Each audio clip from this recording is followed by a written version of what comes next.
Hi, it's Alaska Granny. I'm spending some time in the lower 48. I'm staying in my granny camper, which is a travel trailer I keep in the lower 48. I like to take it out on little short excursions, take my grandchildren along, spend some time. When the weather is really bad in Alaska, it's nice to come down and have a break from some of the snow and ice and be able to have some outdoor adventures that aren't quite so cold. However, it's continuing to be just like pouring rain, which is okay. It's part of the adventure. But when you're crammed inside little places with lots of little people, maybe you even live in a tiny space, you need to keep your things organized. And that's one of the things I want to talk about today is keeping your prepping supplies organized and some of the food storage mistakes that you want to try to prevent. The way keep organized so that you have the best outcome in any kind of situation. If we're going to go to the trouble to figure out what we need and gather those things, spend our money on prepping supplies, we want to get the most for our money. We want to have the best outcome in any kind of a situation day to day. We want to have the things we need and we want to keep them organized and prepared to be there for us when we need them. The first food storage mistake or prepping mistake you need to be aware of is to store your chemicals away from your food. If you have any kind of the cooking fuels like Sterno, Fancy Heat, and these are now called Quick Flame that I found at Dollar Tree, or if you're storing something like Pool Shock, make sure that you store it in another airtight container, because even through this container, I can still smell a little bit of the chlorine in it. So you want to have some of these supplies, but you want to store them away from your food. Don't store your chemicals with your food because you can contaminate the food, then it's no longer going to be safe to eat. And keep your eye out also on the Pool Shock. I've had the Pool Shock actually like the bag erupt and explode inside the airtight container because it does give off a gas. It has a chemical. So you want to make sure if you're storing something like Pool Shock that you're storing it in an outside area, not inside your house, in your pantry, in your kitchen. You want to store it out with your garage chemicals or your shed or somewhere else away from your food. We know it's important to store water. Water is so important to life. Store a minimum of 1 gallon of water per person per day for as many days as possible. You can buy it in a sturdy container. You can buy water storage containers and fill them up yourself, but be aware that water is very heavy. It weighs about 8.5 pounds per gallon, and so don't make your containers so big that you can't move them around if you need to.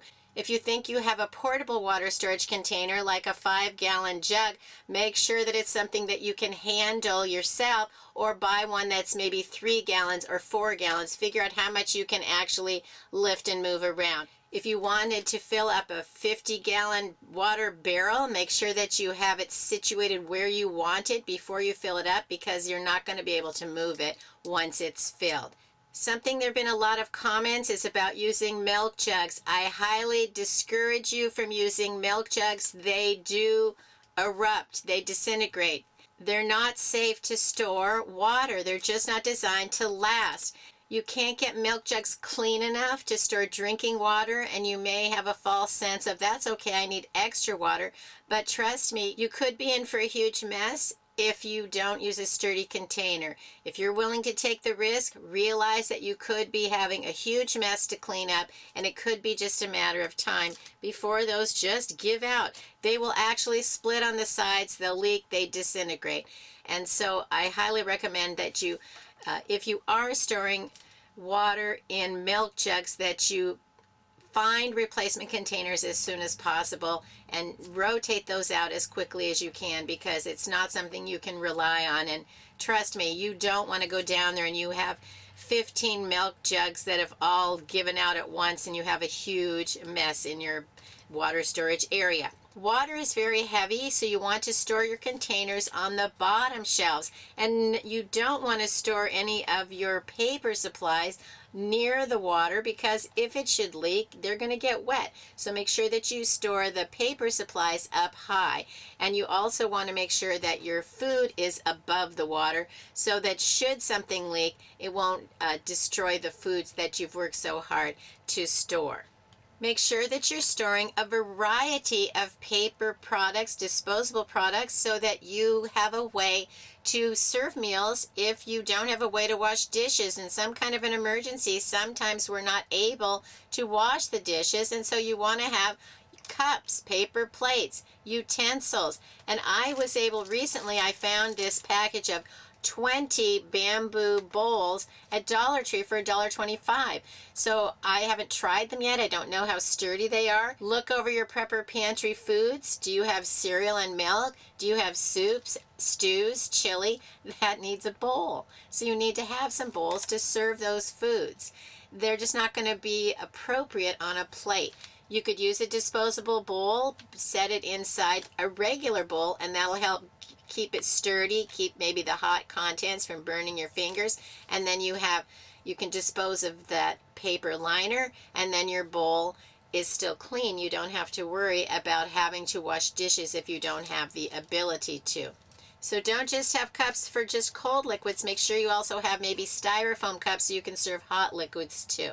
Think about the foods that you want to have, and then look over that you have those paper products, those disposables, so that you can have forks, knives, spoons, plates and bowls, napkins, paper towels, hot cups and cold cups, small cups if you have little kids, because you only want to serve them as much as you're willing to wipe up. Plus, kids don't need the big red Solo cups if they're just having a little bit to drink. So think about all of those different options. Make a list of holes that you find in your storage stockpile, and then as you have the money and the time and you find those items at a price you can afford, add them to your stockpile. When you're buying a food item, before you even put it in your cart at the store, look for the date. Sometimes they're hard to find, but you want to make sure that you find the date on your product so that you have the longest life on the food that you're putting away. Now, those are best by use by sell by dates, and many foods will last past that date, but you don't want to start with old food. You want to start with the freshest food, and then when you get home, you want to make sure that you're rotating it. You want to push all of the products to the front of the shelf and then put your new product behind it so that you're using first in, first out, and you are rotating so that you always have the freshest food. If you just keep pushing the new stuff to the front, the stuff in the back is just going to become spoiled, and by the time you then would get around to using that, that would probably be in dire circumstances, and you don't want to find out that you didn't take the few little steps, the little bit of time to rotate your food, and it's no longer any good to eat. Once you get home, you can also take a marker, write the date on the label or on the top, and then you'll be able to see it more clearly. That's something I keep thinking I'm going to do, but I haven't done as much of that as I should. And it really is helpful then when you're looking into your food storage stockpile, and you can tell right away which foods you need to be rotating. It's also a good idea when it's getting to be like the end of 2023. Look through the foods that are expiring in 2023. Move those to the front and make a priority to use those foods before they get past the date. They might last longer, but they may not be top quality, and there's always the chance that they aren't going to be any good. So you're supposed to be buying foods that you're willing to eat, so then rotate those foods and then replace them.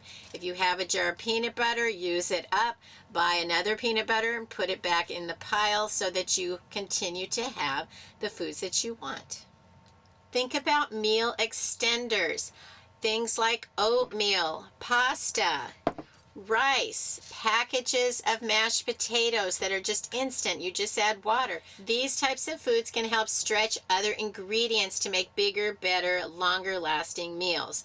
And so if you have a pot of rice, you can put rice in a bowl, serve some soup over it, serve some stew over it, serve some chili over it, and you can just continue to do that with the pasta as well. And you have made a bigger, better, longer lasting meal.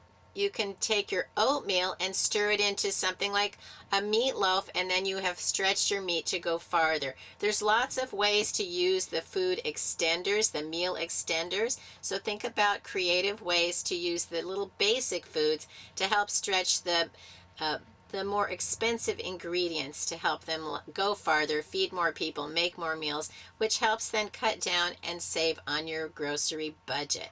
If you see a new food in the store and you think it might be something you'd like for your prepper pantry and your food storage stockpile, buy one, take it home and try it, and then you'll know if it's something that you like and you want to buy more. Don't stock up on a bunch of them to find out it's something you don't even like. You can take one home though, and it's an adventure to see how it's going to be. So for example, I just found this roasted chicken flavored rice at the Dollar Tree. It's already cooked.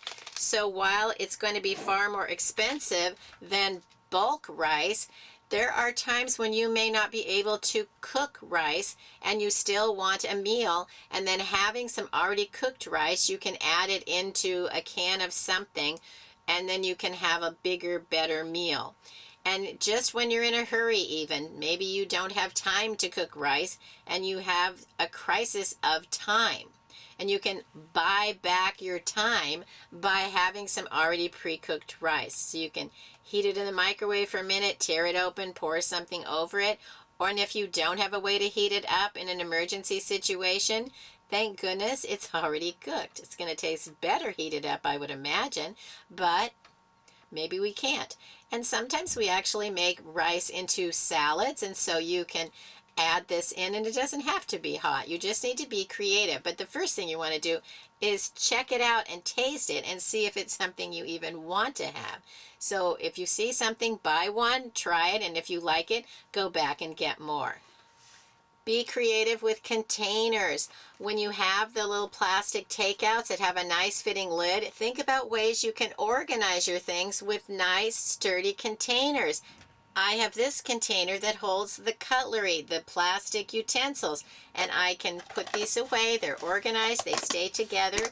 And if you have a lot of them, you could put forks in one, spoons in one, knives in another, then you could label it. And if you're just having cereal, you don't have to get out all the different varieties. You can just get out the ones that you need. So then you aren't spilling the rest of them. You have the things you need. Nothing like being in the forest and hearing a chainsaw.